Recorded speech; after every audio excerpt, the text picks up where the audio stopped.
This is in response to Dr. Paul Krugman's article in the New York Times on Friday, March 20th, the first day of spring, 2015, trillion-dollar fraudsters.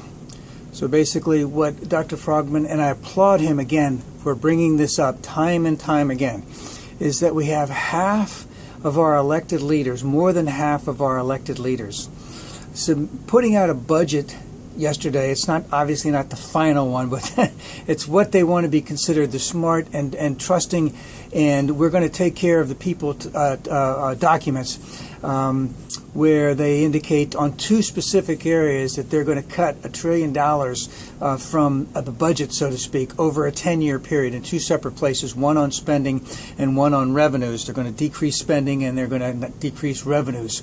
So and the question is, what is this all about? Well, the thing is that our friends on the Republican side have a budget that says that they're going to cut $1 trillion, but they don't specify how they're going to do it. They have a little magic asterisk here and say, I don't know, he had a term for it. I looked it up, but I forgot the term already. But this is what we're going to do. We're going to cut this, $133 billion this year, $120 billion that year, and it's over $1 trillion over 10 years.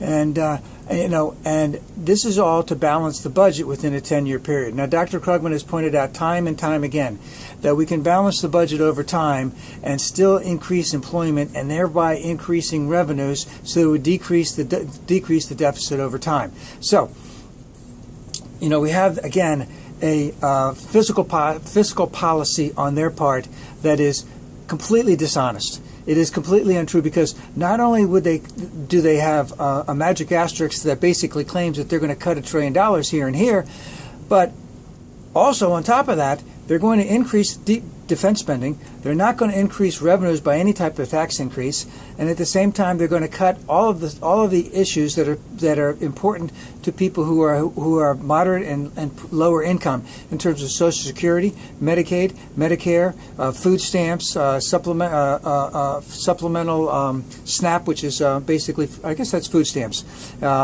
WIC, etc. And that's on top of the trillion that they're going to do, and they don't specify that where those trillions are coming from. And if you're going to increase defense and not increase taxes and balance the budget, you're going to have to take that stuff from other areas, which meant all other areas of the U.S. government are going to be cut entirely to the bone.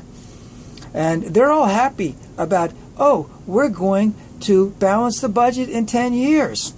And, they've never come up with anything. One of the things that they say that they're going to save $1 trillion on is they're going to cut the Affordable Care Act out. Because remember what they've been saying for the last 5 or 6 years in terms of the Affordable Care Act. It's a job killer. Well, remember, we've had 50 straight months of growth, and the ACA's been in for, 16, 18 months, something like that, that it's going to fall under its own weight, meaning that there's going to be so many sick people that they're going to have to pay out too much, and then it's going to just die on its own. That hasn't happened either. It's going to ruin the economy. Again, 50 straight months of job increases, and the unemployment rate is going down from about 9% to 5.5%. So all of and there's many others, but all of these things, they just didn't happen. And so they want to cut out that. They want to cut, so which means that as many as 15, 16 million people who have health insurance now will not have health insurance after they get through their budget cutting types of things. And these are really things that are going to hurt the middle class and hurt the poor. And they do this year in and year out. The big intellectual on that side, Paul Ryan, the guy that's willing to make it. He's never done anything. He just says this is what we're going to do, but he's going to leave the actual individual things, for someone else to make that decision on. So how are we going to cut all that money from Social Security? How are we going to cut all that money from Medicare? How are we going to not do that without increasing taxes? How are we going to decrease all this other type of stuff? He doesn't specify that, and none of them specify this. That's why we have this magic asterisk that just sort of appears there saying we're going to save $1 trillion, and it's not going to happen. Now, Dr. Krugman points out that this has been going on for a long time, that even in the Bush administration, they basically did a heck of a lot of sleight of hand. One of their sleights of hand was that they wrote the wars in Afghanistan and Iraq. They were off the books, so they weren't part of the budget. They had to be funded, but they weren't part of the budget. See, so they knew how to do this stuff back then.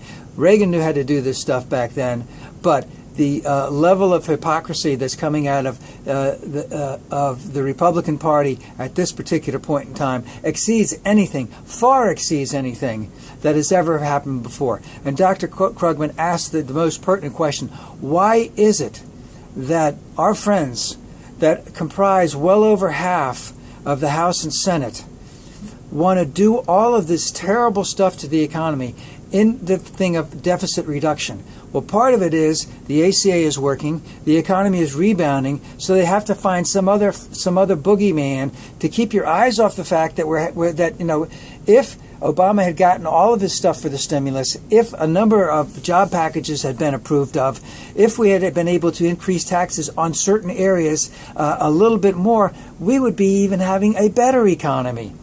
But they don't want to take, but they know that Obama would get credit for that, so they don't want that. So they want to cut out anything that can help Obama in any single way.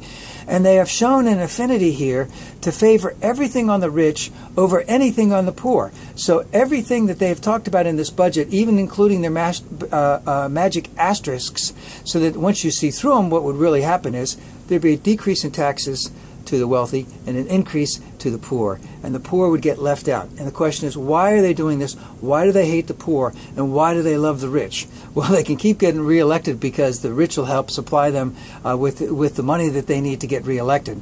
They have a drunken image of what it must be like to have power and think that that is the most important thing, as opposed to power to help other people, power to hurt other people. But they're only going to see the people they help, which is rich people. And this is the stuff that started out in Reagan, which was referred to as voodoo economics. And now we have voodoo squared. We have voodoo, the next generation, the rebirth of voodoo. We have it all over again. And of course, a lot of this also has to do, and I'm just being very serious when I say that, when you look into the eyes of those people on the Republican side and they talk about this stuff, they firmly believe that cutting taxes to the wealthy is going to help. And never in the history of the world has this happened.